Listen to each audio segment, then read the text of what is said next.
And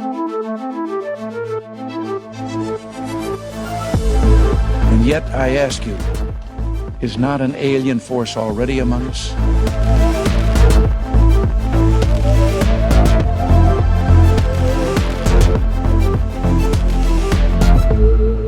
Welcome to Against the Grain, where curiosity leads the way. Hello, and thanks very much for joining me for another episode of Against the Grain. Tonight, my guest is Steve Bassett, the UFO activist from the United States. Steve is an executive director of the Paradigm Research Group, which he founded in 1996 to end the government-imposed embargo on the truth behind extraterrestrial-related phenomena. He has spoken to audiences around the world about the implications of disclosure, the formal confirmation by heads of state of an extraterrestrial presence engaging the human race. He's given over 1,200 radio and television interviews, and PRG's advocacy work has been extensively covered by national and international media, including being featured on CNN, Fox News, MSNBC, The Washington Post, and The New York Times. In 2013, PRG organised a citizen hearing on disclosure at the National Press Club in Washington, and in November of 2014, PRG launched two political initiatives in Washington, D.C.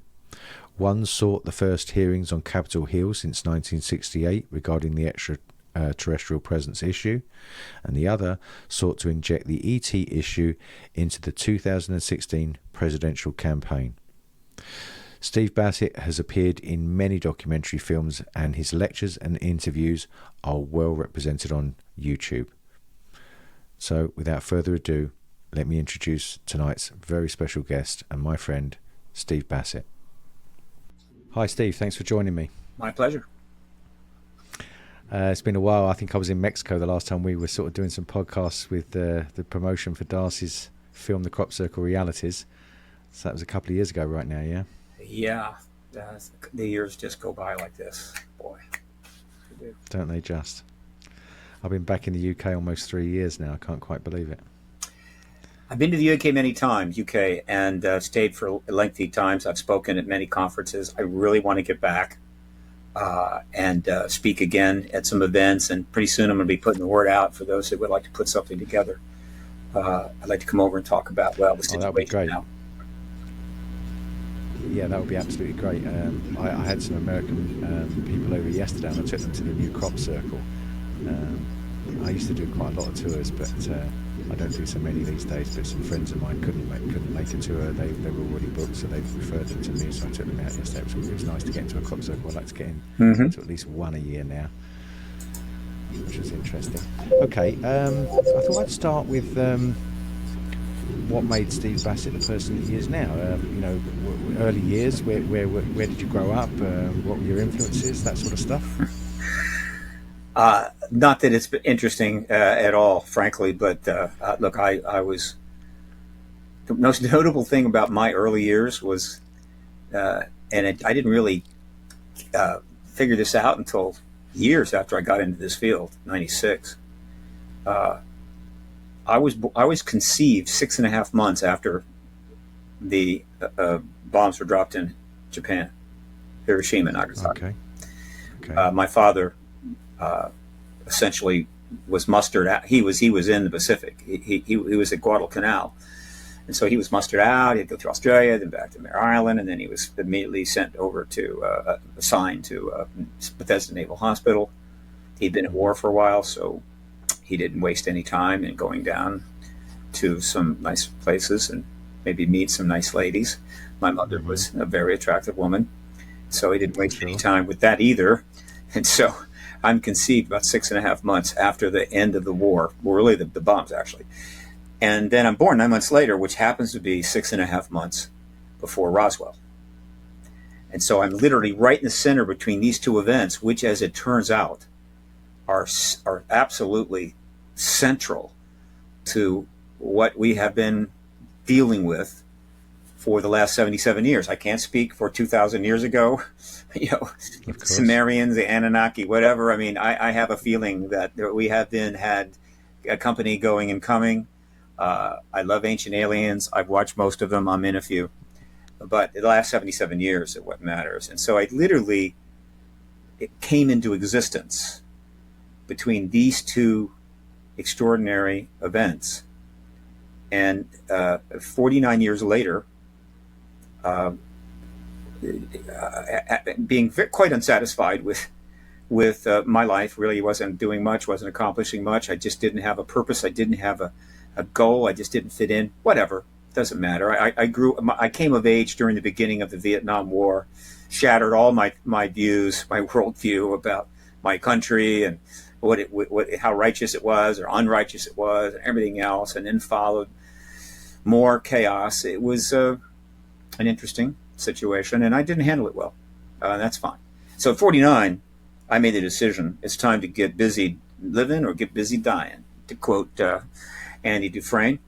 And I made a decision after checking out a number of things, reading some books, attending a conference, that my awareness of this subject, which I had had all my life, was really significant. I mean, I was aware and I was always interested, but never involved. And then I realized this issue is about to happen. It's coming of age. It's about to become a thing. I've always knew the government was lying, but so what, right? I'm not doing other things. They lie about a lot of things. Yeah, right. And so I plunged in 1996. As I've told many times, I simply made a decision. This is what I'm going to do. I'm 49. This is it. There's not going to be I'm not going to try a couple of things out and then pick the best. No. And I knew this issue would easily consume the rest of my life. And so I was fortunate enough to get a volunteer job with John Mack's operation in Cambridge, his program for extraordinary experience research, where I met my first contactees. And I did what I could as a volunteer. I'd helped out, but ultimately I needed to find my niche, and I came to understand that niche while I was up there. I was considering the options and considering and thinking about the issue in much greater depth, since I was now directly involved in the subject in a way as a volunteer. And I came to a very simple conclusion, that in a very basic thing, that all my life I was like so many of the people, waiting for the government to confirm what clearly it seemed to be proven by so much research and so many things coming out. And it wasn't about research. It wasn't about proof. It had never been about proof. You could pile research on top of research up to the sky. The government would simply say that this is not valid and ignore it. It was a political issue. It was always a political issue. It was a political decision to begin the truth embargo, to maintain it, and it became increasingly political as the Cold War developed. And so if we were going to get the truth about this, all of us, the world, not just a select few, there had to be a political solution. And so I said, I'm going to engage the politics of extraterrestrial phenomena or exopolitics or whatever in any and all ways possible. I had virtually no money, but I did have a lot of experience in the Washington area. I had a place to stay. So I came down to D.C. In the metro area, moved into one of the family homes, and registered as a lobbyist immediately, knowing that would get the attention of the media, that they would want to know who is crazy enough to register as a lobbyist on the ET issue and sequestered technology and so forth. That's why my mascot up to my, wait a minute, which side are we here?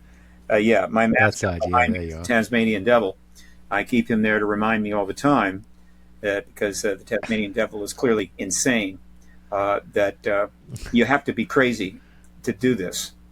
And remind me of that. So I registered as a lobbyist, got a lot of attention, got some articles, and then proceeded to engage the issue as best I could with the resources I had. I created Paradigm Research Group, launched a website, launched a political action committee. Not a lot came from that, but just having done that, just doing that, putting the marker down, was a message to everyone. This is a real subject. It's very important. It should have a lobbyist. It should have a political action committee. It should have a lot of things. It should have a caucus and conference. It should have Congress. It should have a legislation, and et cetera, et cetera. It should have all of those things. Well, it now does have all of those things 28 8 years later, which I didn't really think it would take that long, but it did. And so that's my story in a nutshell. And so it's a testament to your tenacity, really, that you started it on a shoestring and you've carried on and carried on and carried on, and now you're beginning to see, big movements, really, aren't you? Yes, we're close to the finish line. There's a famous quote by Woodrow Wilson, the president, about that nothing is more important than persistence. Persistence is omnipotent. Not intellect. Nothing is more significant than that in terms of getting things done. So persistence I've got. Kind of a little OCD too, which comes in handy in terms of doing a lot of repetitive stuff.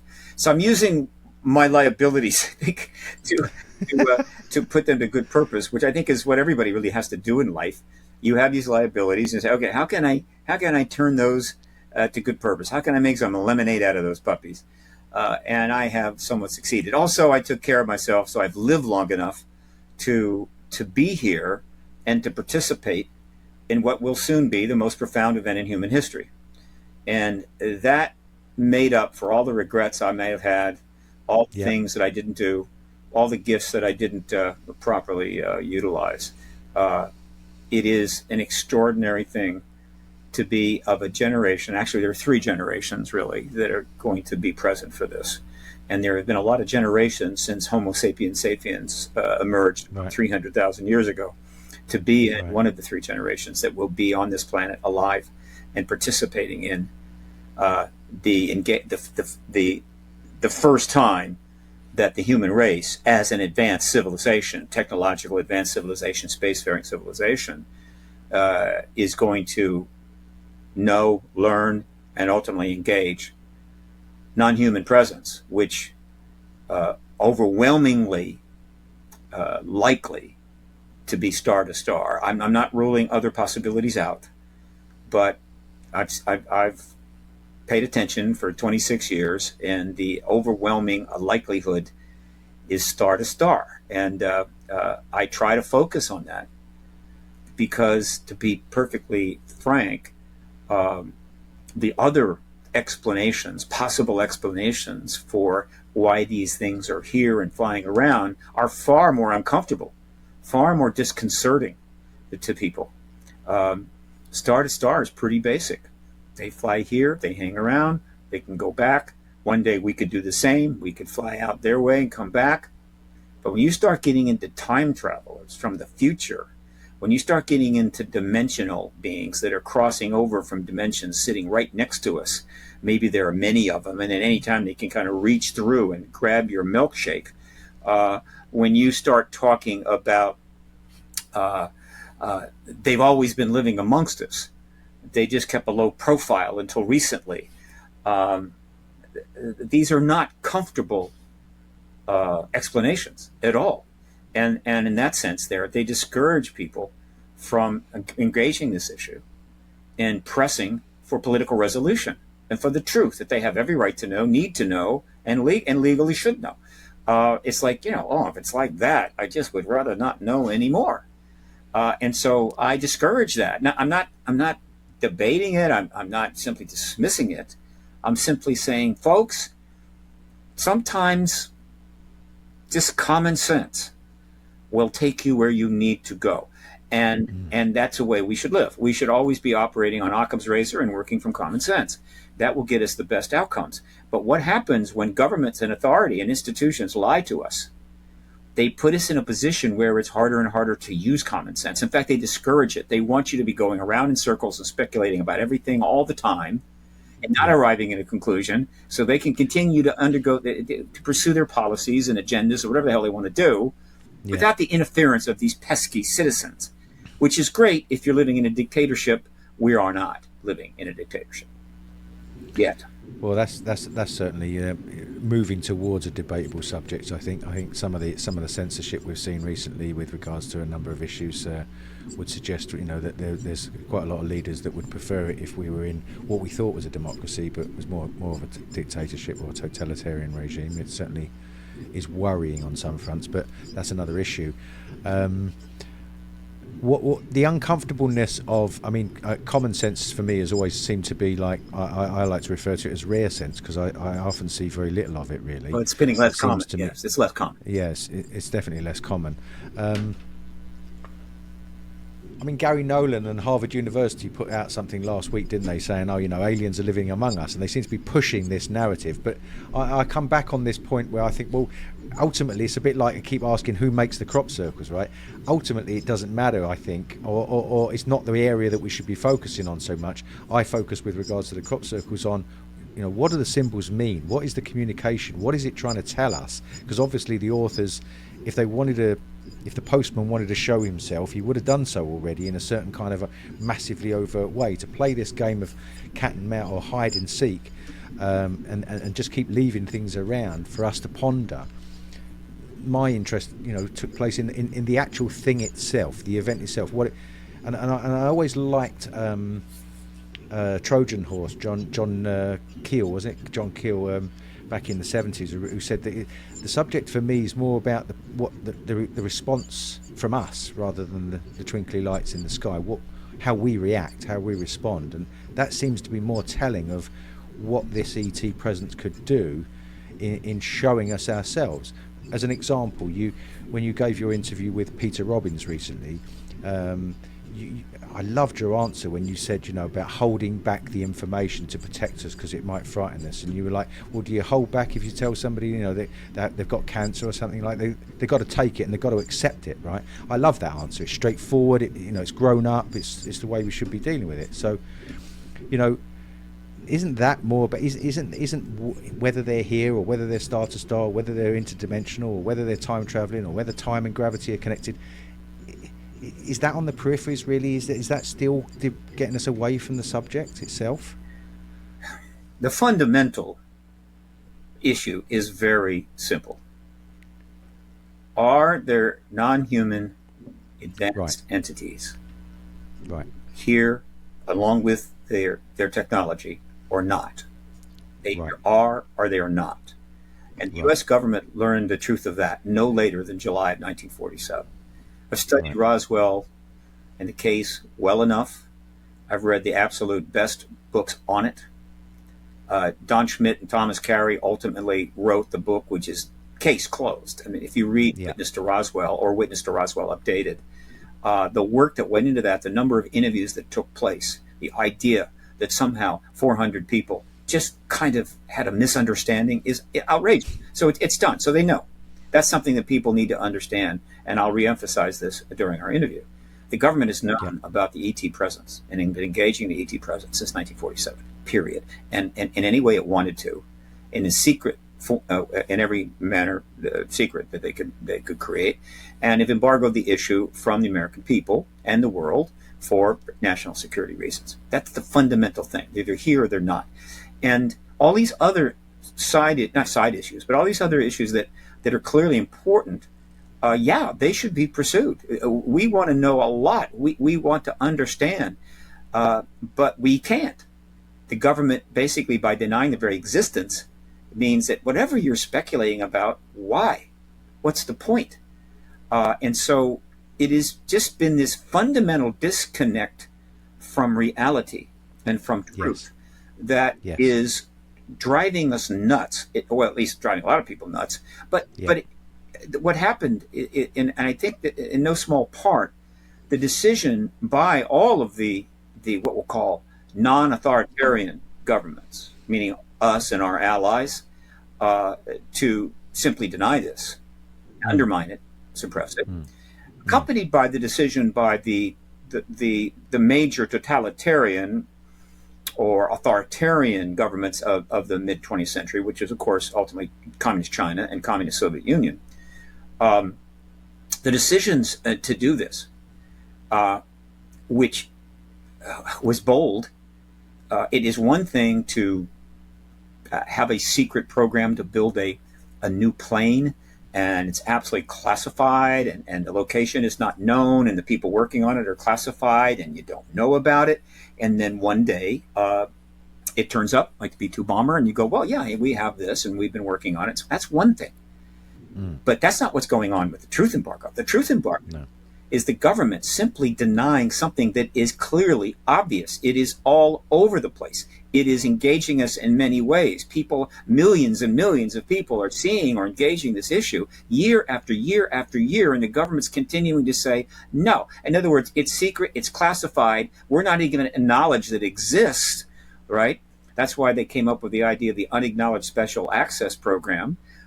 You can't even acknowledge you're in it, even if anybody asks you, the president or anybody else asks you, are you involved in something? No, I'm not involved in that, because you're not even allowed under the protocols to announce it.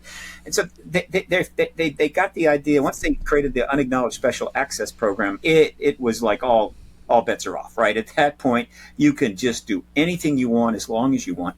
And this has metastasized.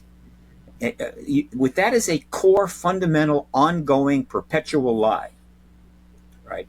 Much more, I think, damaging in the democratic nations, because in the authoritarian nations, essentially, they sort of know. They're only going to tell you what wants to know, and if you don't like it, they'll be happy to put you in prison somewhere. But in the democratic nations, which essentially require trusting government and journalism and so forth to operate for it all to hold together, this pervasive, pernicious, endless embargo, this lie, has metastasized and encouraged, or at least opened up the door to do it with other things, to expand institutional lying, to increase secrecy, to cover everything, to classify everything, and almost become what Richard Dolan calls a breakaway civilization. In a way, I think it looks like that, a secret empire, whatever, and that has contributed to the undermining of the and the illness, a disease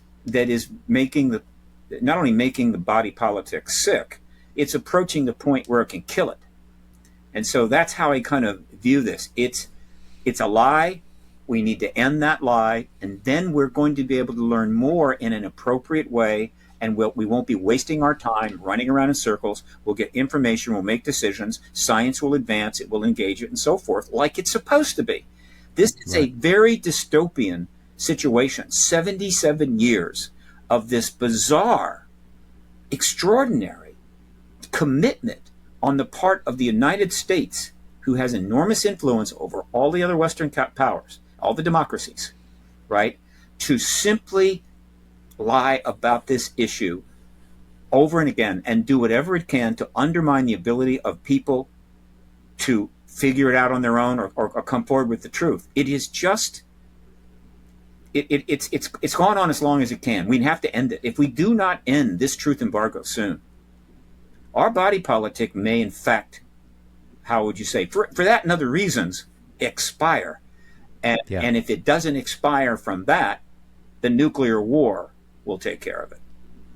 Well, that links us up, but there's a couple of things that come to mind then. I mean, when you were speaking to Peter Robbins recently, you alluded to the fact that the way that this information sort of being released is being controlled because of that lie, because of what they would have to admit they've done for the last 77 years, because of like I'm not a ufologist and you're not a ufologist, right? That's another thing I loved about when I first saw you. You were giving a presentation on a big screen in Milan. I was giving a presentation in Milan, and you were there. You did it virtually, and it was the first time, Steve, I'd ever seen you, right? And what rung in my head straight away was, I'm not a ufologist. I'm a political activist. And I was like, my ears pricked up. Let me listen to this guy. And I listened to what you had to say, and I was impressed, because of your directness and your erudite manner in the way that you put things across. It speaks to my heart, right? So I'm not a ufologist, as I said, but recently, it was about 5-6 years ago, no, it was 2017, I was asked to speak about ufology at a conference, and I was like, well, why do you want me to speak about it? I'm a crop circle guy. Because you know a lot of people in the ufology field. So I picked on the Ariel School and the Zimbabwe School, Ariel, and the what's the one in Westall in 66. Westall School. The two best known kids, right? Playground incidents. There have been others. A lot of people don't know that. Yeah. I don't. I've heard of one, but I don't know it in detail. These two are the two I looked at. And Sean Ryan's documentary of 2010 I thought was very good. The people he interviewed, who are now in their 60s, who were kids at the time, 12 years of age, compelling testimony. But the point I wanted to make when I showed those two incidents was the way that the government responded to the kids at Westall. Heavy-handed, men in black, take away the cameras, threaten the teachers, we'll say you're an alcoholic, we ruin your career. And by the time it got to Zimbabwe, nothing. Because over those 30 years, the PR job that immediately made people knee-jerk react and call everybody crazy whenever they mentioned this stuff was done. And that's what these people in their lies have done to the base. More than just lying, it's been a brainwashing program of the general population to react culturally in a certain way to anybody that wants to actually look at this issue or present any evidence or come forward as a witness. It's funny, Michael Glickman used to say, when you start to talk about people and you allow them to feel comfortable, they feel like dissidents when they can go, oh, well, actually, I've had an experience, and they start coming out with stuff. But up until then, and that's been done to us by these people. And so the question that comes out of that for me is, how are they going to admit to that in a way that can bring it out to us? Yeah, you referred to this before. Let me clarify.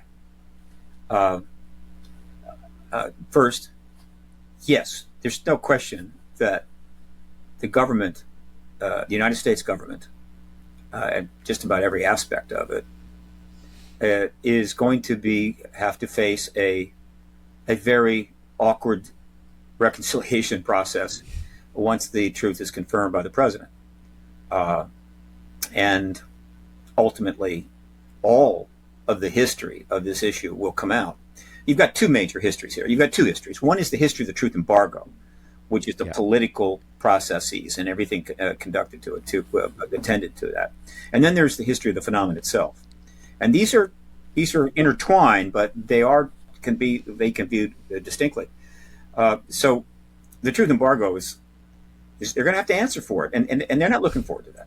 There's no question. No. And I'm sure that on the odd occasion when somebody raised their hand in a meeting and some, one of the rings of the Pentagon and says, maybe it's time for the American people to know about this because of this happened and that happened.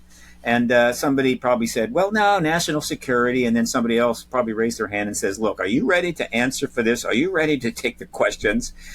Do you want to be out there in front of all the journalists the day after we get disclosure, trying to explain why and how and for what reason we've lied about this for 77 years?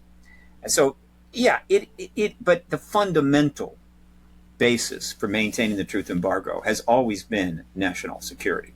All right, national security. The defense contractors who have been working on ET tech and re-engineering, studying the science and so forth for years, they have some additional motives because there is potentially enormous wealth to be derived from that, assuming that they are able to capitalize on proprietary rights and so forth and patents. And so for them, it's a little complicated because on the one hand, if things come out, there's the potential that they might lose those rights, which they still have an opportunity to maintain, and of course they're being paid well to do this work.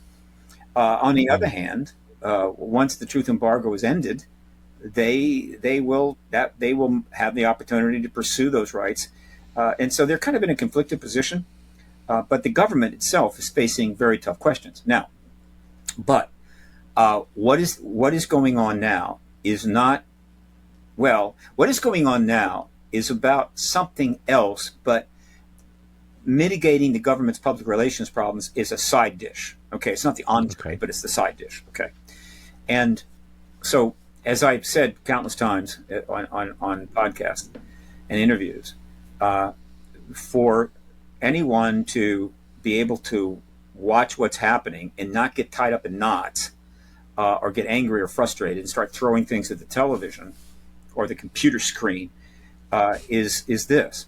The government has always known about the ET presence going back to the 40s, 47 minimum, maybe sooner, but in a much more limited way. What is going on now has nothing to do with the government moving to try to understand this, because wow, there is maybe something there, and now we really have had that brought to our attention, and we need to look at it more, and there's a potential threat to air traffic, whatever. So we're gonna get on this, get some studies, and no, it has nothing to do with that, zero to do with that. What it has to do with, and in the simplest terms, is that quite a few people, good people now, I'm not demonizing the government, and I'm not criminalizing it either on this issue, though it has done some nasty things, is that quite a few people within our national security structures, and we have a lot of them, privately were coming to understand that the truth embargo was going to end, that it had already outlasted its shelf life, right? It's like if you've ever picked up one of those, something you really needed at the store, and you look at it, and the shelf life is, it's like it's over. It's about 5 months over, right? You're going, it's only 5 months. Probably it's okay. And depending upon how much you really want this, you will open it up and you will serve it for dinner. But if you don't really need it that much, you go, I'm not taking a chance. You throw it away. Well, the shelf life of this truth embargo is well past it, right? And so they know that it's coming. Now, with that in mind, all of those people in government, whether they're at the DOD or CIA or the FBI or any of the 18, I think, intelligence agencies, as well as members of Congress, I assure you there have been members of Congress that are fully aware of the ET presence going back as far as you want to go. Probably less in the 40s, 50s, 60s, as you move towards the turn of the century, probably a few more. They're well connected. They have access to people. They go to cocktail parties. There are plenty of people that would enjoy just kind of tipping them off. I'm not saying that they've been given tours of underground facilities. I'm simply saying they've been tipped off. Yeah, the ETs are here. Not a damn thing we can do about it. Don't touch it. It's a third rail. But yeah, they know.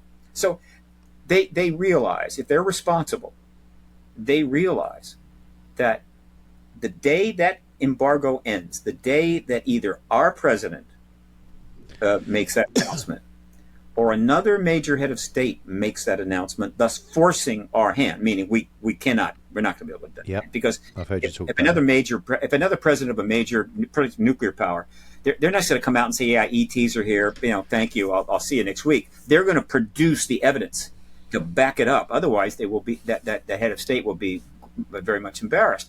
The day that happens, the next day, the day after disclosure, the name of the book that I have yet to write. If I get enough money, I'm going to hire a ghostwriter. That's very popular these days. The day after disclosure, the government of the United States is going to be facing a phalanx of journalists in the hundreds, if not thousands, as well as 350 million people with a lot of questions, and they're going to be deluge. I mean, the public is not going to say, well, that's interesting. I'll tell you what, we'll give you 6 months. Get back to us. What are your plans? No. And so they're going to be filling up every briefing room, the White House briefing room, the DOD briefing room, any briefing rooms of the intelligence agencies, the National Academy of Science. You pick it. I don't care. They're going to be in every briefing room they can get where they can start asking questions immediately. What? You just said that there is, in fact, an extraterrestrial presence, and the government will have nothing. They have not. Will they have any legislation? No, they won't have any of that. Will they have any organization set up, structure to be able to deal with it? No. Will they have made any effort to really resolve the issue? Not really, right? They have nothing. If this were to happen like that, right?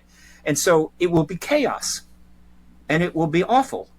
And it will be, it will just exacerbate their already significant public relations problem. And so what they decided who the total number of individuals that were involved in getting us to where we are is not known. One day, hopefully, we will get the full origin story. But 10 came forward in 2017. They came forward as part of an organization called the To the Stars Academy of Arts and Sciences. Fine, interesting name. But what's important is not their mission statement or that they were a public benefit corporation or they raised money or didn't raise money or going to do books or docs or whatever the hell. What was important is the 10 people that came forward, all of whom were actually members, former members, career members of the national security structures, the military intelligence community. And they came forward but the totality of behind that, what made it possible for them to do that and why is not known.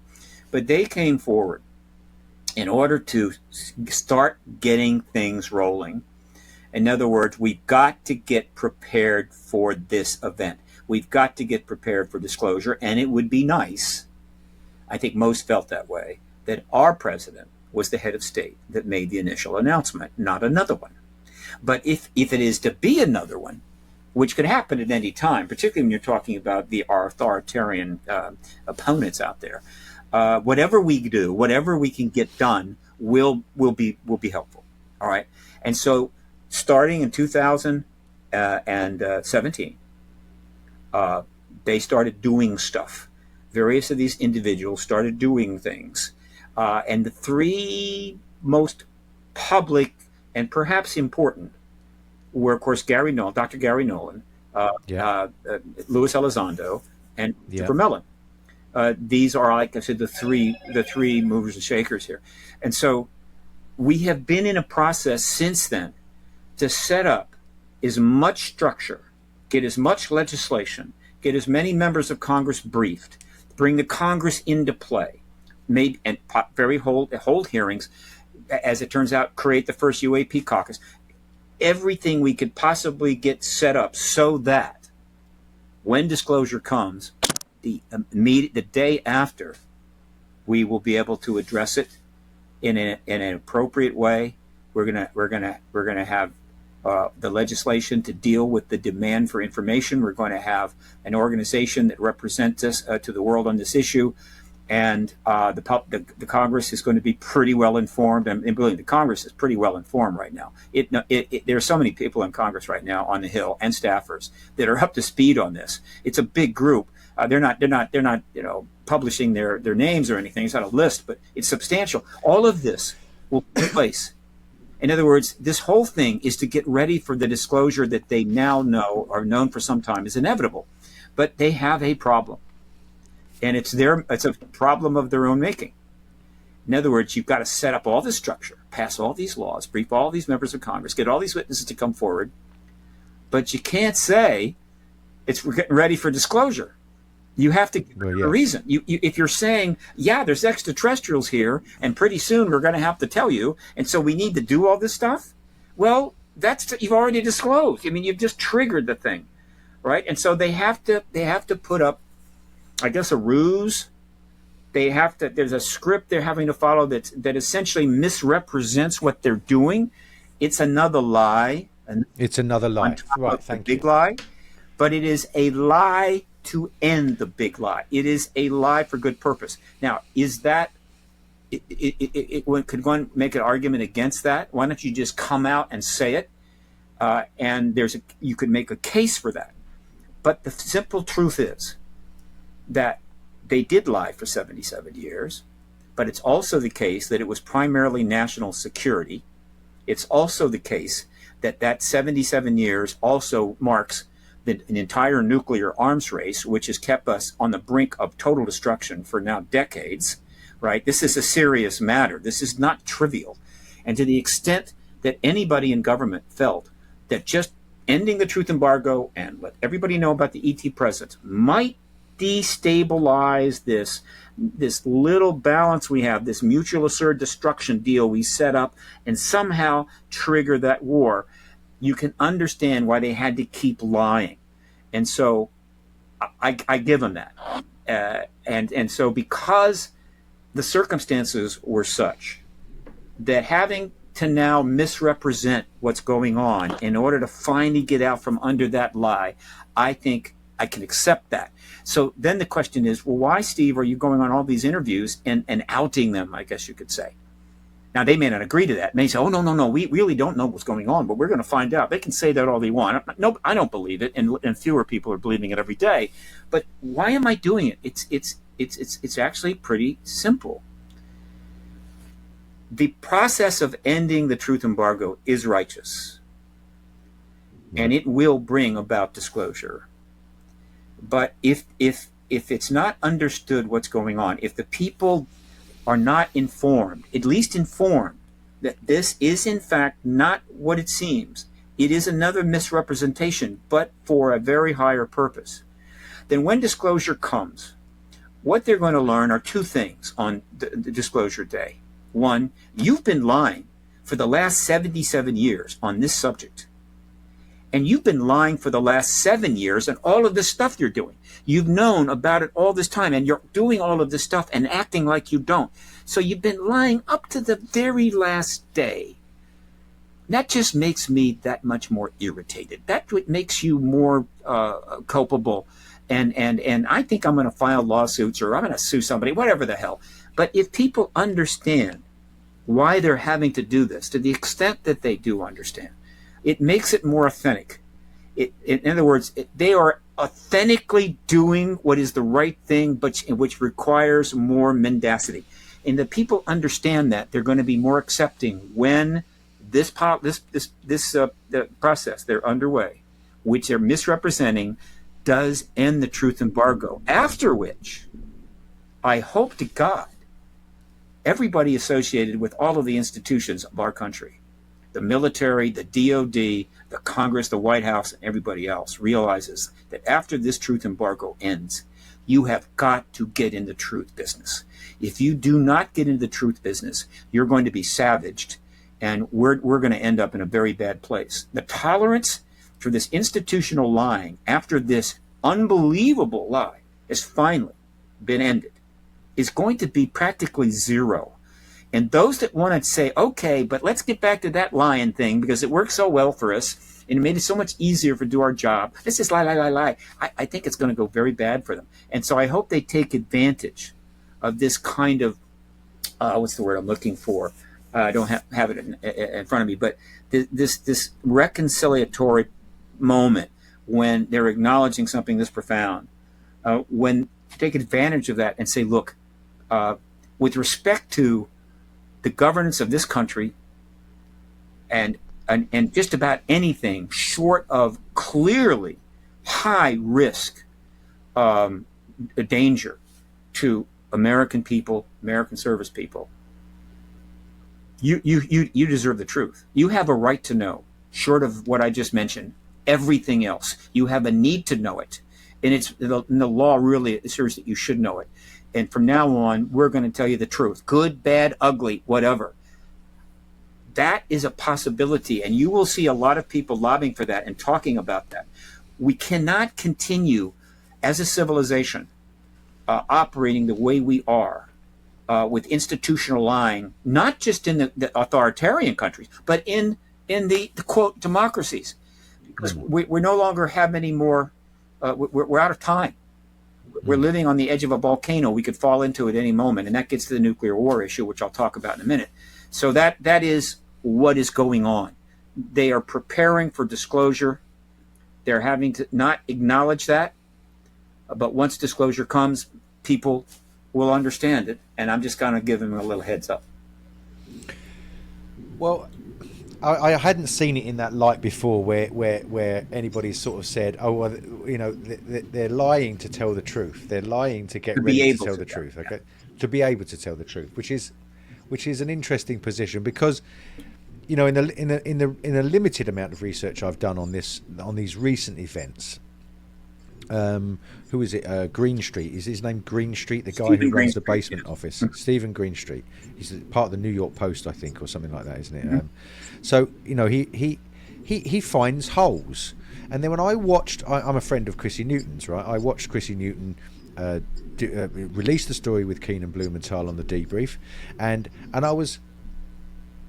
I was confused, right, by some of the wording of it, the way it was released. Okay, the announcement at the beginning of the show was highly classified information that David Grush is releasing. That's right. Highly classified quote. Okay, so then it comes out. They can call it that. That doesn't make it that. Well, right, but that seems to, like, you know, I'll come on to that, but. So then Leslie Keane says, you know, as a journalist, you know, David Grush, as you've said in interviews, comes forward, says, look, you know, I've spoken to these people, and these people in the programs, and they've told me that they've seen this, and this, and we've got entities, biologics as he calls them, and technology and so on and so forth, right? He's not seen it. He knows people. I know a guy who knows a guy, and these guys are credible, right? This is, and Keen's saying, I've spoken to some of these other individuals but doesn't name them.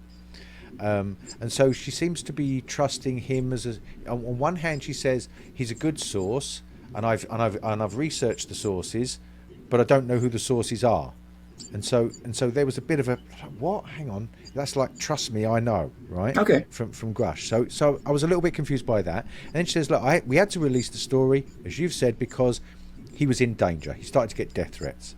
Then he goes on to Blumenthal, and Blumenthal says, oh look, nothing he's released has not been sanctioned by the Pentagon. It's all you know, he's got permission to say it all. So then that sort of negated for me the whole highly classified stuff. That's the post. That's the post statement. Let me help you here.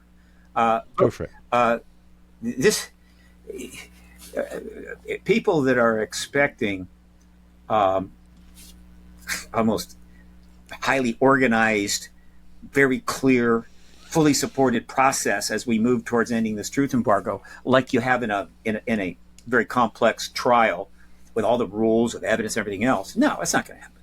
However, the people that are paying broad, close, and/or broad attention to it, we can be helpful there, and I will help you here. And I have colleagues that know even more than I do, I assure you. But here is what the situation is. All right. David Grush, Major David Grush, who had a righteous person, a fine career, and a high-level security clearance, wasn't just somebody in government. He was working the UAP task force. Point one. Okay. So because he was working for the UAP task force, he had access to things that he wouldn't have had if he wasn't working for the UAP task force. Could I just ask you, have the government acknowledged that he did work for the UAP task absolutely. Force? I don't absolutely. know. Okay. And so in that context, he ended up, for whatever reason, and I think I got the sense that he was approached. In other words, people inside some USAPs approached him. Maybe because they felt he's in the UAP task force and he's the one to talk to. Whether or not they broke any non-disclosure agreement or broke their classification status is not clear. But they talked to him, and they told him, confirmed to him, that we have non-human tech, non-human bodies, which the research community in the United States on this subject already knows. Okay, we know that. So it's not a shocking thing to us at all. But it's shocking that it's coming from people that are working on that area. Okay? And so what Grush did next, because he spent years in dealing with intelligence issues and working for a number of entities, and he's had a very rich career dealing with classified material, he had many contacts who had classified status, who, and the way it works, is contacted them and asked them if they could corroborate it. And I would assume that, and probably is the case, that based upon Grush's classification status and the people he was talking to, his connections, they were able to confirm it. Okay, so now they've confirmed it. Now he is now probably quite convinced that, yeah, this is the case. And he's in part of the UAP task force. So what does he do? He takes that information where he probably should take it. I don't know all of the inner workings of what the UAP task force was doing, but I'm pretty sure it ends up in front of the Senate Intel Committee staff. And he's providing this information to them, right? Which is a pretty bold thing to do if you have any doubts about it. And shortly thereafter, at some point, those who were not thrilled about that started to cause him problems. Nothing unusual about that at all. It's a standard thing. Though it's gotten better over the years, without question. There was a time when pilots were literally, utterly threatened immediately with, like, you'll never fly again. There's been less of that. It's gotten better, but still. But what he did was hot, big time. All right. So he's getting attacked. He's getting problems. And so he's a serious man. And so he decides, I'm going to take this to the Inspector General. Not of the DOD, because I think some of his problems were coming from the DOD, but from the Inspector General of the intelligence community. Mm-hmm. So he takes his case to the Inspector General of the intelligence community to get relief for the harassment he's getting and problems he's getting because he provided that information to certain members of Congress or Intel Committee staff or whatever. All right. He goes into that meeting because with counsel. He doesn't. I mean, and I suppose I don't know if he had to hire it or whatever. I suppose he could have gone in without counsel, but he goes in with counsel to represent him, to make sure that his case is properly presented to Thomas Mannheim. And the counsel that happens to be representing him is the previous first Inspector General of the intelligence community, Charles McCullough. Okay. You can't get better counsel than that. I mean, it's like arguing a court. A case before the Supreme Court, and your co-counsel is a former Supreme Court justice. Supreme Court judge. And so that whole thing is presented, and then it is acknowledged that this issue is a problem. It is acknowledged that he should get relief from that, and he does. Now let's parse that just a little bit. I'm going to bet dimes to donuts that the Inspector General of the intelligence community, who has a very high level of clearance, okay, was able to confirm exactly who he was talking to. And as a result, well, I know this. He was given relief. They were responded to him. If he had been preventing false information, bogus information to the Intel Committee, he wouldn't have gotten relief. He would have gotten charged. He would be facing criminal charges. At minimum, he would have been out of a job, lose his pension. It would have been terrible. But that's not what happened. So by giving him the relief, they were acknowledging that the information he was providing was true. And it is very likely, though they're not going to say that now, that they were able to confirm exactly who he was talking to. So it was firsthand in that sense, meaning it was firsthand to the Inspector General's office of the intelligence community. And then as he moves forward and continues to talk and finally is in front of a House subcommittee, he then repeats it all under oath and makes it clear that what he is saying under oath has been cleared by the entity. It's called DOPSTER, that must review what any person has a classified status is going to say regarding matters that are potentially classified. So he didn't say anything in that hearing that he hadn't been cleared for. So you see the dynamic tension here. All right. Now, most people have no idea about this. They don't know this. They haven't read. The articles are out. You can read it. I've got on my print media archive, I've got 15,000 articles. The last 2 years or last year and a half, I think I've already logged in 2,300, of which hundreds deal with David Grush and this whole issue. You can go read them and you can see what I'm talking about. It's not secret. What happened and what transpired is very well known. And so David Grush is solid. Absolutely solid. Now, the truth embargo, because of the nature of the truth embargo, is the government's going, I don't know. He said there, I don't know. I don't know where he got that in. Whatever the hell.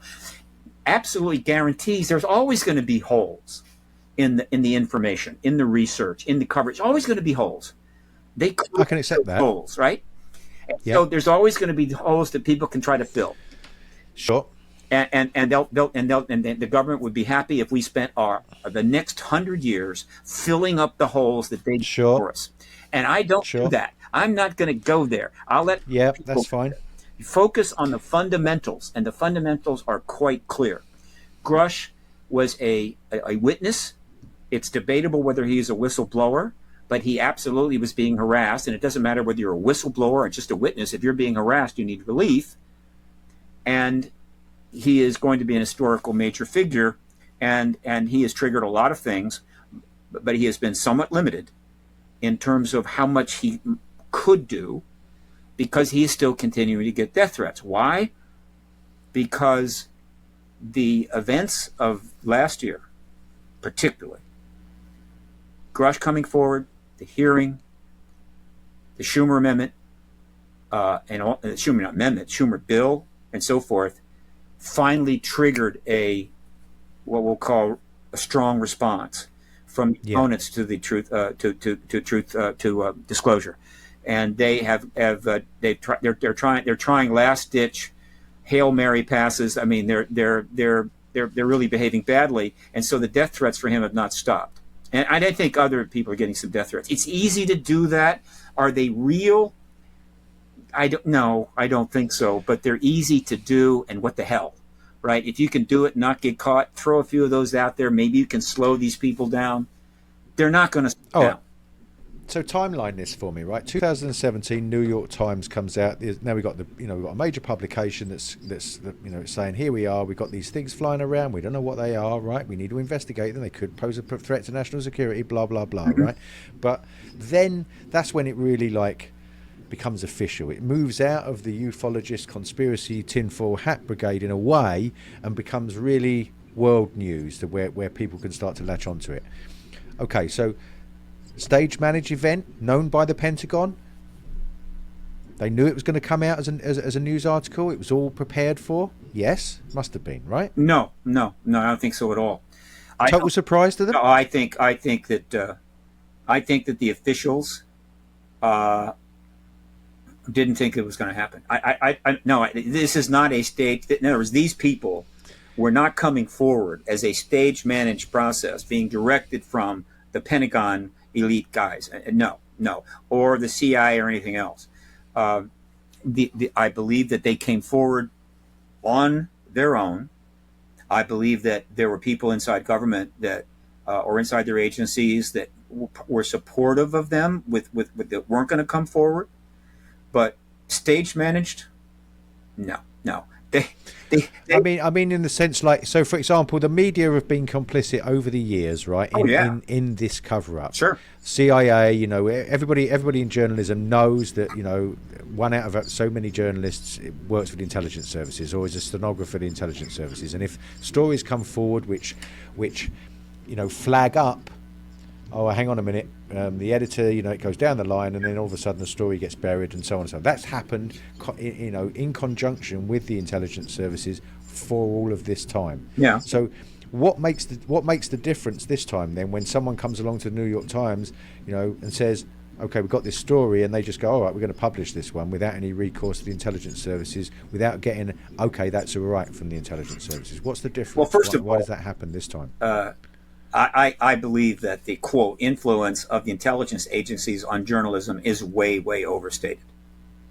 I think that as you go back in time through, this whole, the nuclear arms race, which has defined our entire generation, the baby boomer generation, my generation, that there have been times when they have, how would you say, interfered, dabbled more than others, depending upon what was happening around the world.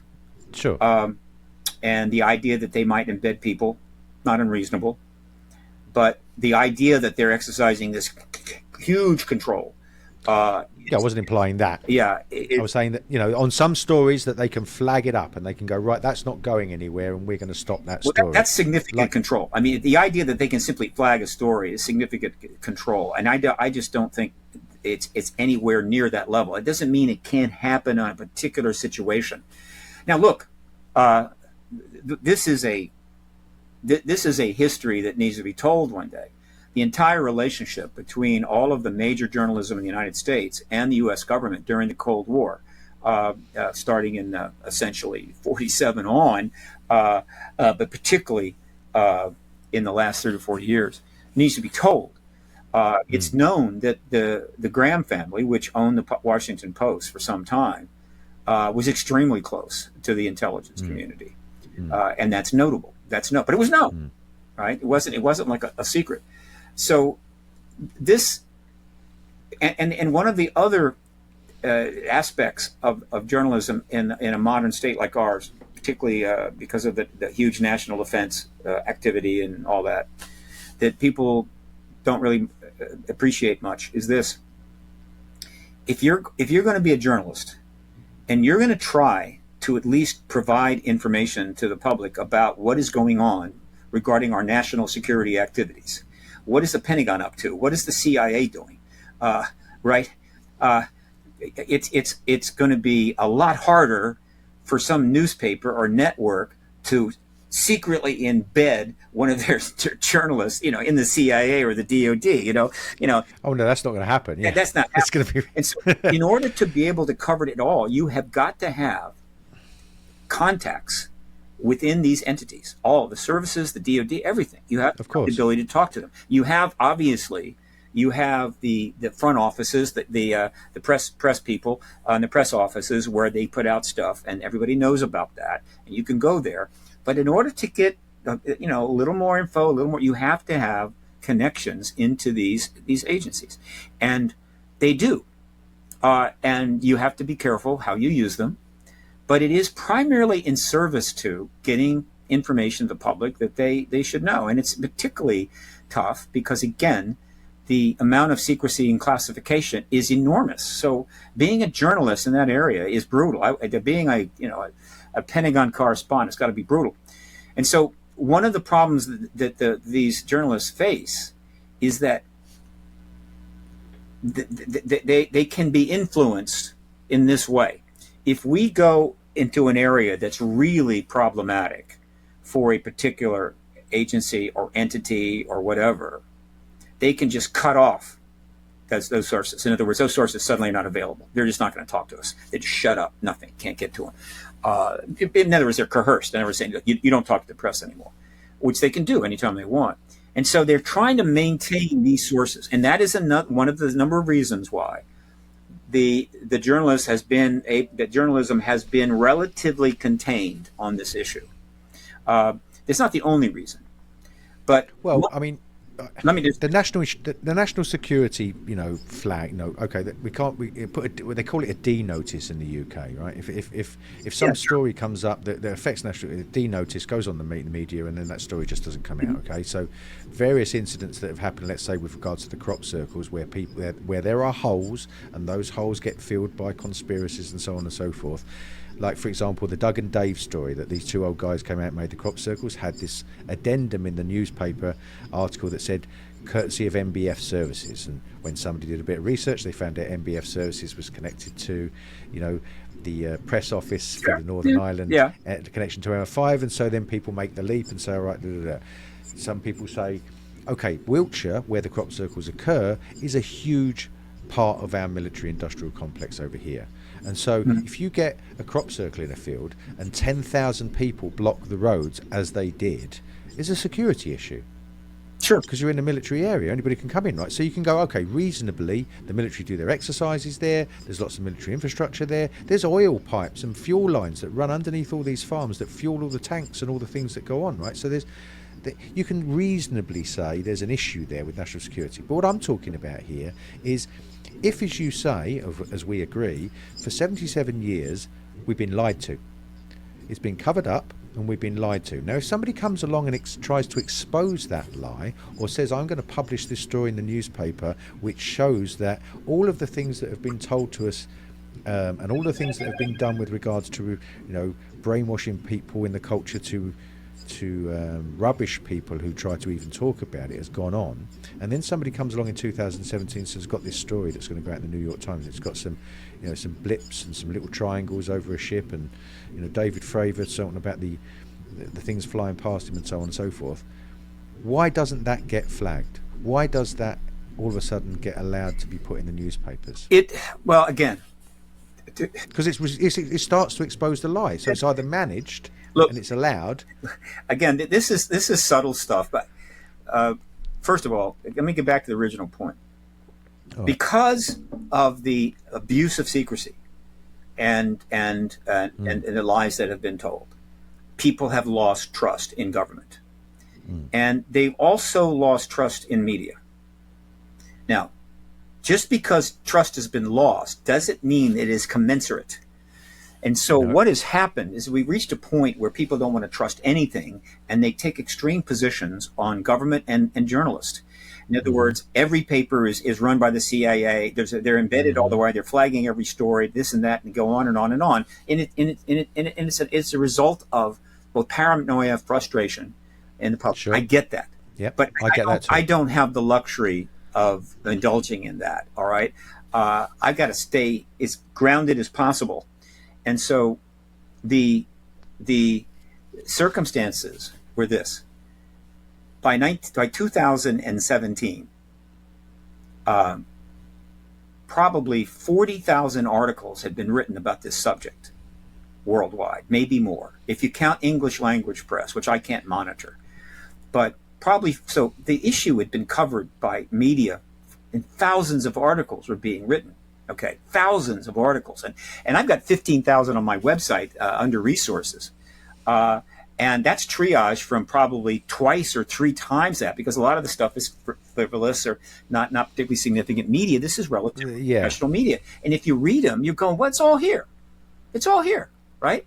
And so it just isn't that cut and dry, right? They, and so the media's covered it, but they've stopped short of investigating. What the media did ultimately, either explicitly or implicitly, is kind of entered into an arrangement with the government. And I'm not saying that memos were sent out and deals were struck. I'm simply saying it's kind of an arrangement, understanding that this thing is happening all the time. This is going on, that's going on, what have you. And we're going to cover that. We're going to cover it. Write it up. And they do. Sightings and events and all kinds of stuff. And lately, more and more and more, as you approach 2017, the coverage was building up. But we're not going to investigate it. In other words, we're not going to go, there's something going on here. Is there a Woodward or Bernstein on the floor out there in the news desk? Bring them in here, right? we're gonna give you some serious resources, and we want you to go, and we want you to find any way you can into the Pentagon, any sources you can get.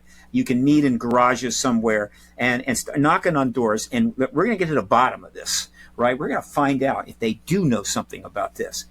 No, they did not do it. They still basically don't do it because for two reasons. One, that I think plenty of journalists, high-level people, actually respect the national security basis for this. They see it as a national security matter. And when it comes to that, journalism will make decisions. We know that during wars, journalism, the top-end media, do a whole lot of dancing, do a whole lot of cooperation, because it is a national. You're at war. What could be more of national security than that? This issue is not a war, but it's probably more profound than war. And then, of course, it's happening while the Cold War, the nuclear arms race, is underway and getting worse all the time. And so I think that the major journalists said, we respect the national security aspect. We're not going to start, digging holes under the DOD to see if we can break into a vault somewhere. And the second reason was that, again, if they did that, then their ability to cover the issues, there are so many other issues, might easily be significantly impacted. They're not going to get cooperation and so forth. And so that has been the arrangement. And by and large, so by the time that the To the Stars Academy people, which was Elizondo and Mellon initially, I think it was those two for sure, hook up with Leslie Kean and Blumenthal with that information, the stories. And ultimately gun camera footage. This issue was pretty far along. A lot of people, let me just give you an example. In the 4 years prior, right, to that story being published, and I'll toot my horn here a little bit. Here's what happened. In April, May of 2013, I got enough money to be able to do a project that I'd wanted to do for 10 years. And so the citizens hearing on disclosure. And it was successful. It cost a lot of money, and definitely there was consequences from of that, and the funding was probably the total funding ended up being not what we hoped, and so it was a problem. But that's when you do things like that, you take risk. In any event, we got 42 witnesses from 10 countries into Washington, D.C., put them up for a whole week, and they testified before 6 former members of Congress, 3 Democrats, 2 Republicans, and basically a libertarian, career people, right? And they were paid well for their intense week that they devoted to this. It was completely filmed, a full record was made, and it was also live streamed so that people could watch it on Capitol Hill without having to come down and expose themselves. Or journalists could watch it from their office at the Washington Post without having to come down and expose themselves. This was a significant event. It attracted a decent amount of media, but it was primarily designed to show as many people as possible. Here is what a hearing would look like. Not just a hearing, a major hearing. A full week, 30 hours, 42 minutes would look like. And guess what? Anybody that watched it knew that, yeah, this is pretty good. This is serious. Yep. This is important. This is professional. This is righteous. And so therefore, why doesn't the Congress have such a hearing? So that took place in May or April. Complications after that kind of slowed a lot of things down, but ultimately, the second phase of what I was trying to do went into play in November, December of 2014, about 15 months later. And what happened then is that a full 30-hour record of the citizen hearing with all that testimony was delivered to every single congressional office, 535 congressional offices. And just in case they might overlook it, when it came in, a group that I was working with that was based on Facebook, but also on Twitter, we generated a tweet storm in the range of 2 to 3 million tweets, meaning people were just pouring them out all day to members of Congress that had Twitter accounts, which is most of the members of Congress. Virtually all of them have it. And so we're raining these tweets down on them regarding the fact that this citizen hearing record is coming, so that it increase the likelihood that they saw it. And so that takes place, and they get those 30-hour sets in early December 2014. What happens next is the third phase of my effort. This was the summum bonum of my work. I mean, I felt I would never surpass this. It was the best I could ever do. Of course, I had help from a lot of people. Believe me, it wasn't just me. But I knew that for a number of reasons, I knew that the presumptive next president of the United States, Senator Hillary Clinton, was going to engage this issue probably to the point of disclosure. And how did you know that? And I knew that because I knew the full history of the Rockefeller Initiative going back to 1993. Anybody that doesn't know about the Rockefeller Initiative probably thinks what I just said is ludicrous. But in fact, that happened. I also aware of the after their number one top advisor, John Podesta, who after Clinton left office and Bush took over, continued to engage the issue in various ways to keep it alive, keep it going, and to sort of keep the connection between the issue and the Clintons, who were not speaking about it. And why? Because I'm sure, if not sooner, from the day the Clintons moved out of the White House, Hillary Clinton was already planning her presidential run, and she was going to be president. And so Podesta was keeping that connection alive. And understand, Podesta knew that Senator Clinton was going to run for president. And so anything he did related to this issue, writing a foreword for Leslie Kean's book, going to the press club in 2002 and telling an audience regarding the launch of the Coalition for Freedom of Information that the people have a right to know this. It's the law. And we have that video is out there. It's been seen by millions of people. He's done so many things. Why would he do that? One would think, my God, you don't want to keep reminding people that there's a connection, that you're involved in this, because you're literally tight with the Clintons. You're part of their team. You're part of their advisors. I contend the reason he did it is because he knew that issue was going to be at some point a significant thing, and the Clintons had a certain legacy there. They had made an effort, not only President Clinton, her, and Podesta, and some others in that period to try to engage the issue. They weren't crazy about doing it, but they were forced, their hand was forced by Rockefeller. And ultimately, I think they understood how important the issue was. And so that is going on all those years, right? And so because I knew that this issue could be brought into the campaign for the first time ever. There was a little bit of it. A little bit popped up. I was doing what I could, but the circumstances were not good. It was starting to become a thing in 2007 when she was running for president then. Okay. Right. And it might have developed further. I mean, I didn't have the connections I have now. I didn't have the resources I have now. Not that I have a lot. The point is that I was doing what I could do. But before it could get started, she loses the nomination. And so she's not going to run. And so, boom, she steps back. But I knew she was going to run again, right? There was no question about that. And so was I shocked when she was brought into the Obama administration? Was I shocked when Podesta was brought into the Obama administration? Was I shocked that Panetta, who was the chief of staff during the Rockefeller? No. So there's kind of like the legacy is carrying forward. I was sure Obama would serve 2 terms. And so when it's time to run again in 2000 and late 2014, because our campaigns last 2 years now and cost $1 billion. I mean, just the presidential campaign. That's the way we run here. I don't think it's a good idea, but what the hell? That's how we do it.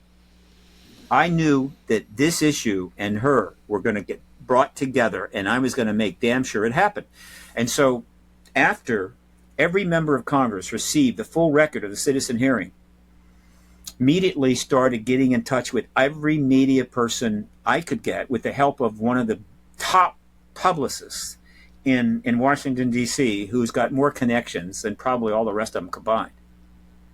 And we were getting interest. And suddenly these journalists are saying, yeah, Rockefeller Initiative, and we're sending them videos, we're sending them everything we can to know that there's a connection between this almost anointed candidate and this very important issue.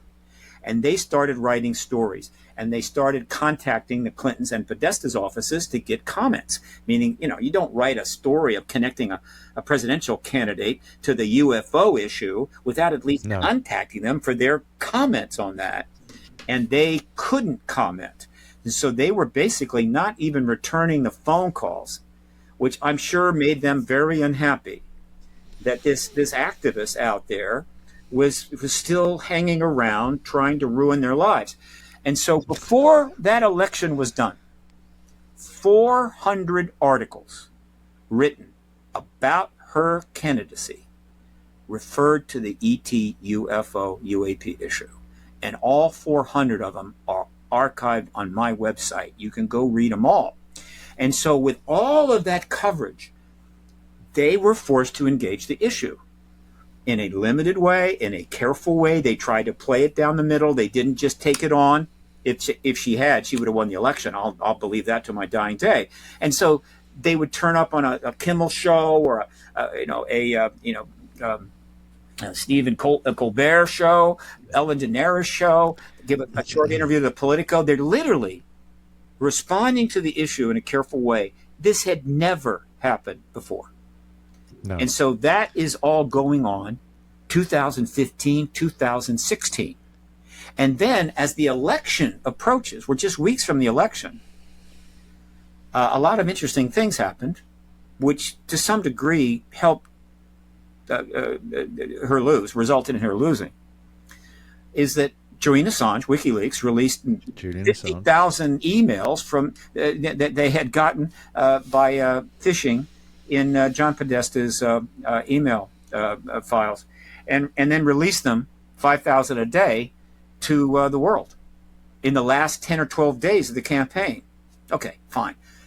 Good idea, bad idea. I don't think it helped him. I think it hurt his chances of staying out of jail or staying in confinement. He really pissed some people off with that, but that's I'll let history judge that. But guess what? There were 92 emails in there regarding UFO stuff that was basically involving an engagement between Podesta and Tom DeLonge. And Tom DeLonge was the CEO of the To the Stars To the Academy Stars. that came out 7 months later. And so this issue didn't just suddenly become a thing. It was advancing. People on the Hill knew about it. People on the Hill were watching the citizen hearing. They were reading these articles about the connection between her and this issue, right? And that's all on my website too. It got pretty intense, but they always stayed this side of being authentic. And the American people right now are starving for authenticity. And if you're not authentic, you're not going anywhere, right? You have to lie and connive to get anywhere in this country. And so when the To the Stars Academy people came out and went to the New York Times didn't need to check with the Pentagon, can we publish this? It was a very legitimate story. It wasn't investigative journalism per se. They simply told a story that they were given by credible people that they vetted and confirmed, including Reed, including Elizondo, including Mellon, and so forth, and they published it. And the reason that I put some emphasis on this is that, folks, look, thousands of people have sacrificed enormous aspects of their life, their resources, their opportunities over 70 years to fight against this truth embargo, and they're winning. And we need to give some credit to them, right? And so if the New York Times publishes that article, it isn't because the DOD let them. It's because of the work of these people for decades that brought it to the point where the New York Times was happy to publish that article. So the reason I say this, all Steve, is because so 2014, right? That's when the CIA went to Gary Nolan and said, "Look, we need you to look at some people with your equipment." It was 2014 right? I think he said 10 years early? Ago. Well, I think when he gave the Tucker Carlson interview, he said 10 years ago. Okay. I'm willing to be corrected, but I think that's what he said, right? Wasn't that involving wasn't that involving the Havana syndrome? They wanted to look at that, or was it? Did it have no. an In the ET Tucker connection? Carlson. In the Tucker Carlson interview, there were people from the UK incident at Bentwaters or whatever that were involved in him examining them, what physiological effects they had on him, and they wanted him to look at his equipment. Now, that was all hush-hush, obviously, and we didn't get to know about that until a few years ago when he gave that Tucker Carlson interview, which to me was like, boom. You know, you got a Stanford professor who's got equipment that he's invented that's on NASDAQ, right? That's investigated this, and now he's giving interviews to like Chrissy Newton and everybody, and saying like, extraterrestrials here, right? Exactly what he said.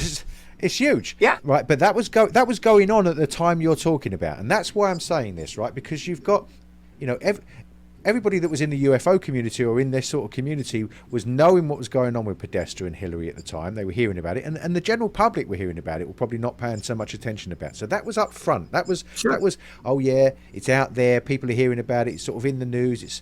They're denying it and blah, blah, blah. And that game was being played, right? But behind that, the CIA are approaching Nolan and saying, right, we need you to check this out. Right? We got these people that have had these planes, their things flying past them in the plane, and they've been affected. At the same time, when I was in Mexico, one of the journalists there, Ruben Villatoro, in the studio, was going through the archives that the CIA had just released. And he was producing stories on the Sunday special. He had 18-minute, 3 6-minute segments where he was bringing up stories around the world, Japan, Brazil, various places where there'd been incidents, significant UFO incidents. And the theme of it was that within a very short space of time, intelligence agents or somebody from the United States turned up, recovered any stuff very quickly and shipped it back to the States. And, and this was all on the CIA kind of archives, which was all, as you know, released in a difficult way for people to go through. It was like laborious for them to go through, they were telling me. Mm-hmm. But when they were producing these articles, they were coherent. And to me, far more significant in their content than what we were seeing coming out of the New York Times in the 2017 article. Yeah. So I was seeing this. I was seeing these kind of like decontextualized videos and these stories where there's people saying this and that and the other in the mainstream, but behind it with the CIA, from Gary Nolan through to these archives being released, there was way more significant stuff that was being released, but nobody really knows about it. Let's be clear. There's always been things going on behind the scenes. Well, yeah, but I mean, And it's there, there's but it's there more than it. yeah, there's always things going behind the scenes, and that's one of the reasons that the truth embargo's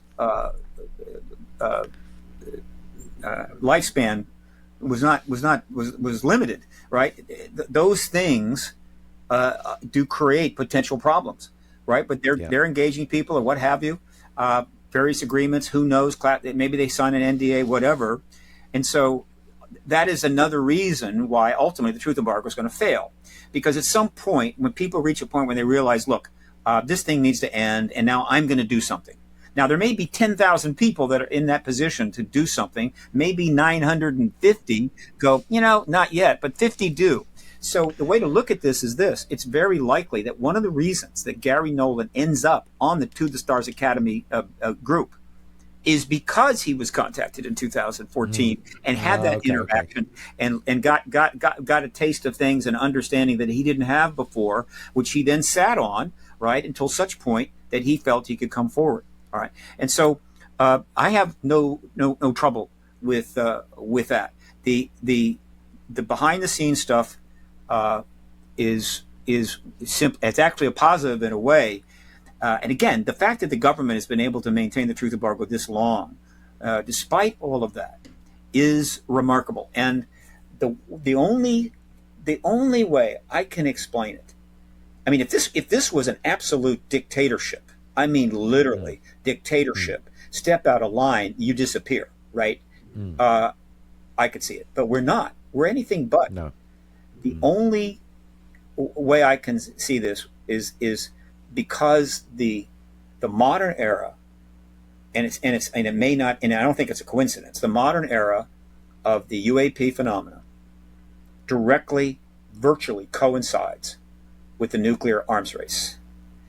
And these two extraordinary things are actually connected, and we can talk about that. I'm happy to talk. Thank you. That you just led me into what I was. That's the next thing. Okay, so when you have something like that, it justifies almost anything. Well, absolutely. But so we have this history, don't we? I mean, so Bigelow's just been on Joe Rogan, and Joe Rogan actually says, I haven't.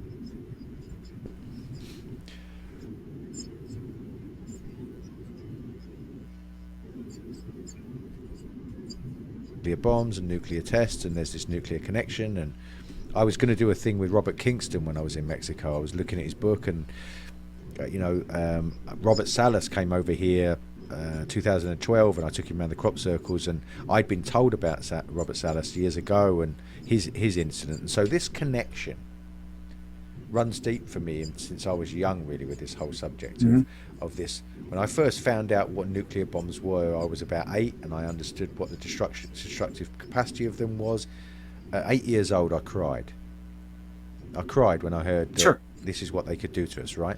And then, this connection with the aliens or UFOs having some vested interest, maybe for themselves, but also it seems out of some sort of care for us in some ways, to stop this happening, but not interfering, only interfering at the last minute or the last thing when we're just about to put our hands in the fire, and leaving us, it seems, in some ways to change our minds, or to go in a different direction.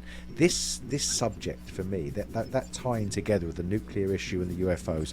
Talk to me about that, Steve. I said that at the beginning of this interview that there were two things that I need to get. You were in the middle. The first one was the fact that, folks, the government already knows about this phenomena. Everything you're seeing happening and coming together is to prepare for the disclosure event. So it'll be orderly and appropriate and not chaos. The second thing is this, and I don't have any doubts anymore about this, is that the ET activity in our era, starting in 1940, early 1946, whatever, right around there, is directly connected to the dropping of the bombs in Hiroshima. The nuke issue and the ET presence today is absolutely connected. It is the principal reason. It is one of the major reasons why they're engaging us at this level in this way. Now, there are other reasons, and there's a whole there's a whole segment of their engagement which has to do with direct individual contact, and even that is out there. Even that is being written up in the news now. You can actually read about that, but that is obviously a much more complicated and maybe not controversial, but complicated matter that much harder to deal with, and the government's not going to deal with it until after disclosure, and is one of the reasons I think put forward inside. God, we can't disclose because if we do, we're going to have to deal with the contact issue, and that's just one more brutally difficult thing. But so what? If you don't want to deal with difficult stuff, open up a chicken franchise or something. Don't go to work at the Pentagon or get elected to Congress. If you can't do difficult stuff, go away, leave us alone. And if you are there, you're going to deal with the difficult stuff. One way or another, you're going to pay if you don't. And so the nuke issue is absolutely critical here. First of all, how can I put this? The reasons are actually fairly straightforward. One, we are a civilization that has achieved high-tech and spacefaring capability, which is pretty astounding. It took several billion years to get there, right? I forget when life first turned up on the planet. It was really a long time ago, but from the moment that life began, the very basics of life, everything that happened after that, all the untold trillions of species and animals, everything had to die in the selection process, and the survival of the fittest and all that kind of crap. All of that, it took all those hundreds, if not billions, and not billions of years in order to finally produce an animal as smart as we are, as capable as we are, to be able to build the stuff that would take us to the stars. That's a long time.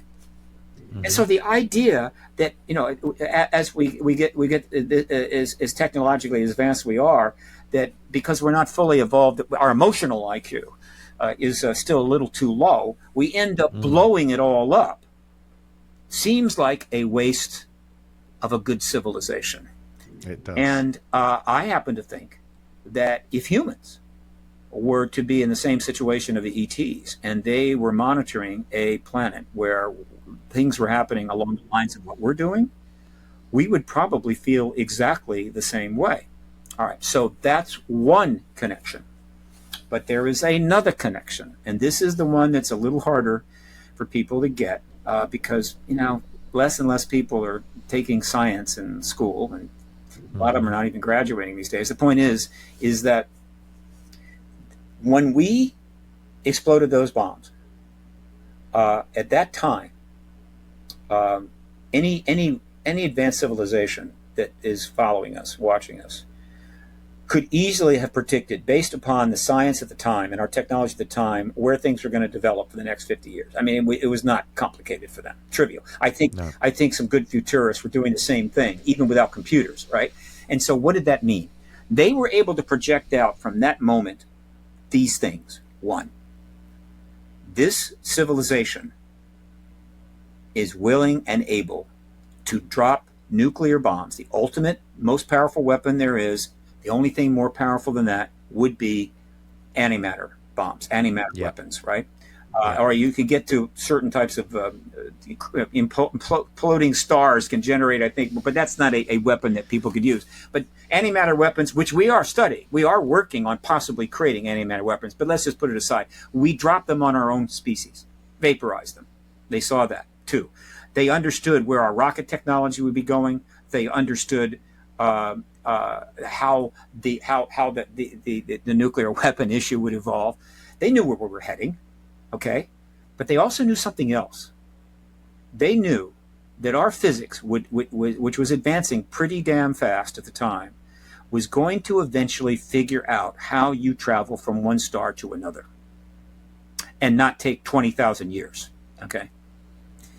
And they knew, and I happen to believe that is possible. I happen to believe they're doing it. If you don't think they can do that, then this argument kind of is much weaker, but I think they can, and they knew that we were going to do that. And so what did they know as of 1945?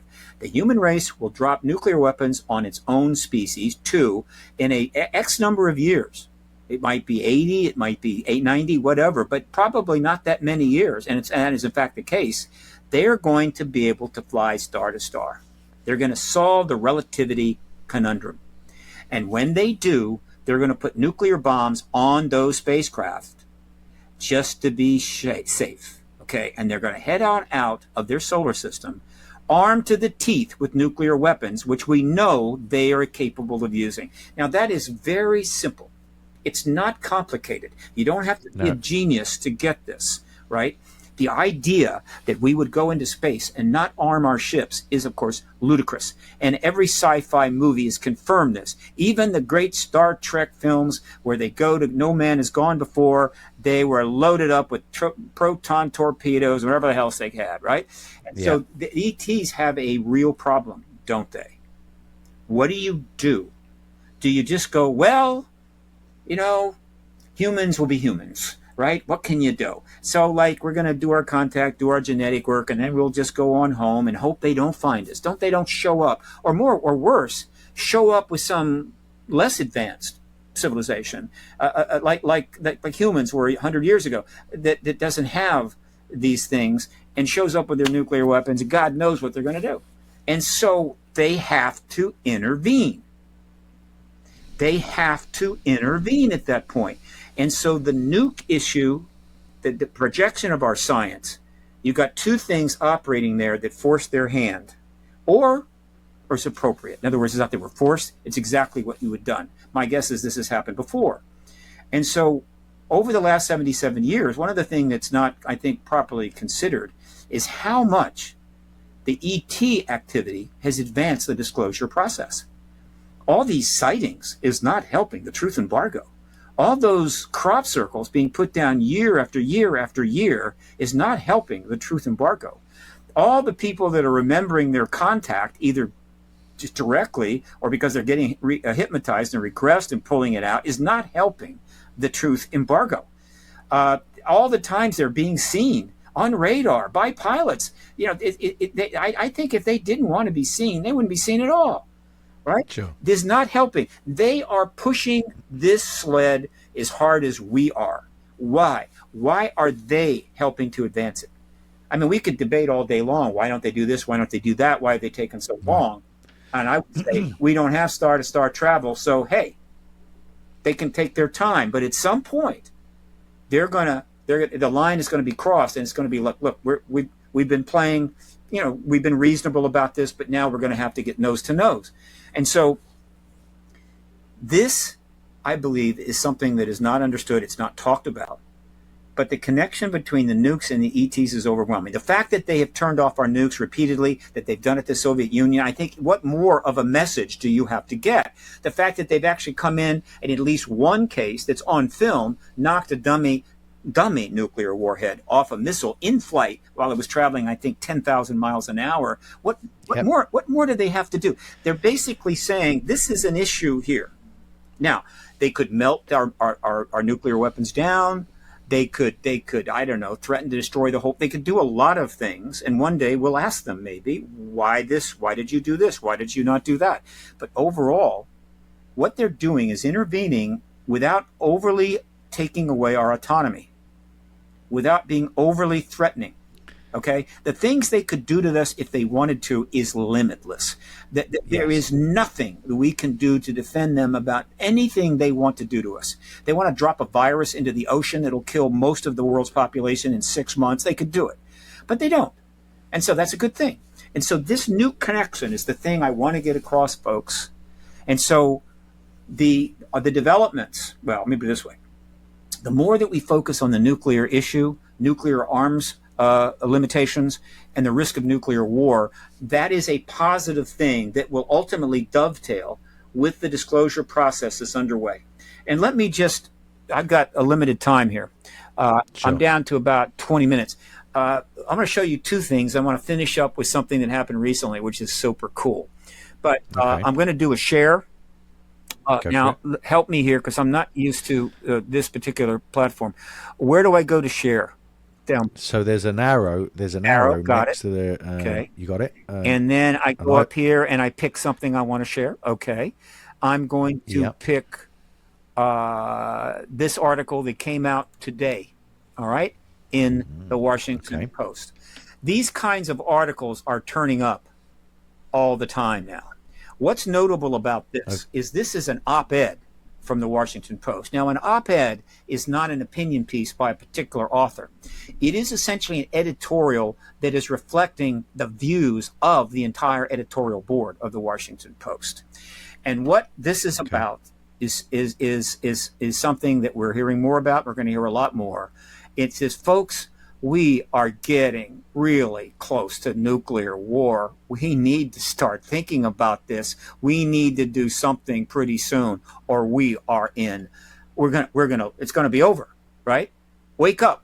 Yeah. Right? Yeah. The nuclear war issue is now the third rail. Not more so than the ET issue is not the third rail of American politics. The nuclear war issue is.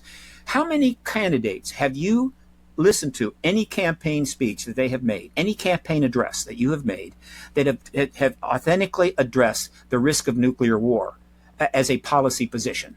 I have never seen it. Never. It's never happened. And interviews and so forth, even casual stuff, they don't go there. It is the true third rail. And that, of course, is a disgrace to the political process in this country. Now I'm going to bring this share up. One moment. I'm going to go back to Squarespace. Ooh, let me see. I know. I have to go here. No, I don't want to do that. I'm going to go here. I got to go back to, there it is. Okay. And I need to stop sharing. All right. And now I'm going to go to share again. Maybe I could have just jumped around. Now I'm going to show you a book that just came out by a very good author, very good writer. Her name is Annie Jacobson. She's doing the circuit right now. She's a good investigative journalist. She did a book on Area 51, which was interesting. It had one bad chapter, which we all make mistakes, kind of blew that, but that's okay. She's got this book out. Well, you know what the book is about. I don't think I have to tell you, and it's going to get a lot of attention, right? And thank God she did this. I hope she gets a Pulitzer Prize if it's really good. I think it probably almost certainly is. We have got to start really focusing on this, or we're not going to have a future. All right. And so I bring this up. You're going to see more about this. And I've been talking about it for 26 years, and I just didn't write a book because I don't know. I get a terrible attention span. It's a problem. All right. Now, the last thing I want to leave you with is this, just to give you an idea of where we are. Okay. Whoops. Let me go here. Get back here. Hang on. Ooh, what did I do? Go here. Ooh, no. I have to stop sharing. All right. Hang on. Stop sharing. Go back here. Okay, I'm back. Okay, so I'm going to share one more thing to you. This is kind of remarkable for a couple of reasons, and it happened about a couple of weeks ago. It took place at a conference, a significant conference in New York, a conference that has a lot to do with business and finance and so forth. But they bring in interesting speakers, okay, and so it's one of those kinds of conferences, very high end, so forth. David Grush was supposed to speak. That would have been interesting. Okay. But he didn't. The last minute, I think he had to cancel. I'm going to speculate maybe another death threat or something, but for whatever reason, so they got somebody else to speak in his place, someone that's known to many people in this field. And I'm just going to play the first part of this interview, and then I will comment on it. So I'm going to go back here. Okay. I'm going to go to share. Okay. I'm going to share it. Yeah. All right. And I am going to play it. Listen carefully to this. And I'm very lucky to have Carl Nell here joining me for this conversation. Carl, thank you so much for coming. And Anthony and AJ over at SALT, thank you so much for hosting this. So Carl, maybe to begin, can you share a little bit about your background, who you are, and perhaps why people should care what you say? Sure. Well, thanks, Alex. It's a pleasure and honor to be here. It's a fantastic event, and I'm glad to see a large bunch of folks that stuck it out to the end for this talk. So I was fortunate. I had a 4-year ROTC scholarship to Penn. I graduated with a degree in electrical engineering. The Army sent me overseas to do signal corps engineering projects, so I did a lot of strategic comm projects in Europe. I ended up working in Army Space Command. I commanded a satellite ground station, war trace to the Joint Chiefs.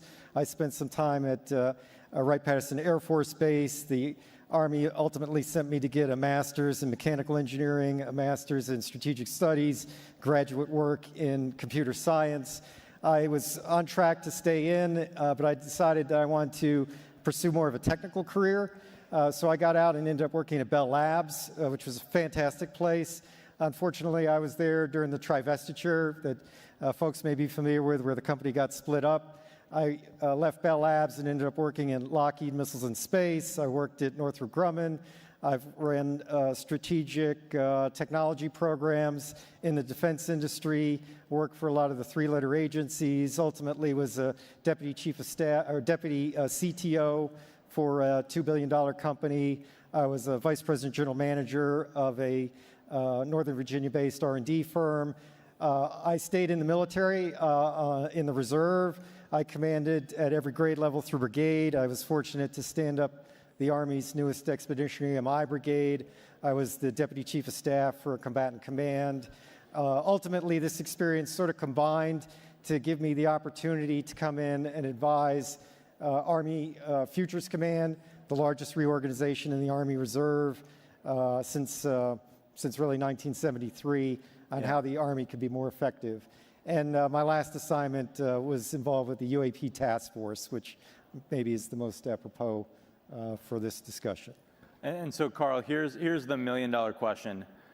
Do you believe that a higher form of non-human intelligence has visited this planet? Right. So non-human intelligence exists.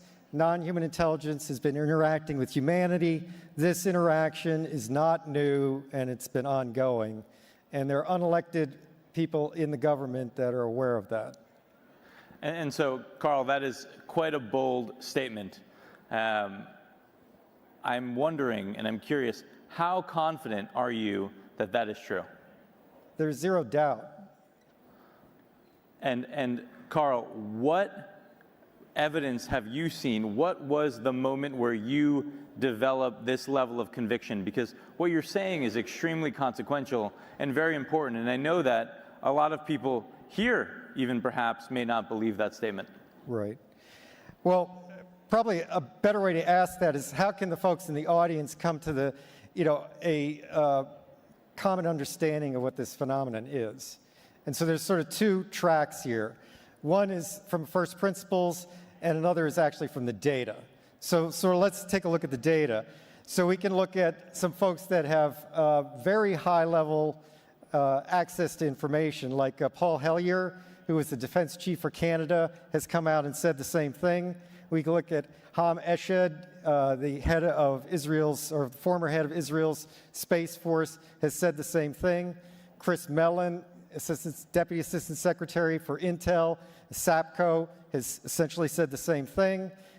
Lou Elizondo has said the same thing. David Grush has said the same thing. David Grush cleared for presidentially level material. So you're looking at people that are in a position to know this, and they're telling you the same thing. You could take a look at the Gang of Eight in the Senate and in Congress. So there's two members of the Gang of Eight, Marco Rubio and Senator Chuck Schumer, that signed up to the UFO Disclosure Amendment last year that basically said they're not being told the truth, and we need to push forward on that. So that's sort of an overview of some of the data. From a first principles standpoint, what's so unusual about this realization? There's billions of stars in the galaxy. Life here evolved in 500 million years, which is basically a blink of an eye. We've found planets around every star that we've looked at. It's likely that the universe is full of life. If you look at the SETI program in particular, the SETI program has all the same assumptions that you would accept and probably make with respect to this topic, except that they believe that non-human intelligence is transmitting signals here. But at the same time, like, we're not transmitting signals. SETI doesn't transmit signals, and the only signals that are actually broadcast of high enough power into space for somebody to pick up come from broadcast television and ballistic missile early warning systems, which you could argue our technology is moving away from. We're going to satellite, we're going to fiber. Broadcast TV is a thing of the past. And if you get to some state where society is stable, maybe we don't need... So what's remarkable about this there's several things. First of all, it's extremely unusual for a guest on any program like that or a situation like that to run through in that detail their credentials and background, just on and on and on. That just doesn't happen, right? You don't do that. The guest, the interviewer might introduce them and say, this person has done this and done that, whatever, I'm glad to have you here. But that, no. What's that about? And secondly, when he introduced him, he said he wanted him to talk about his background, right?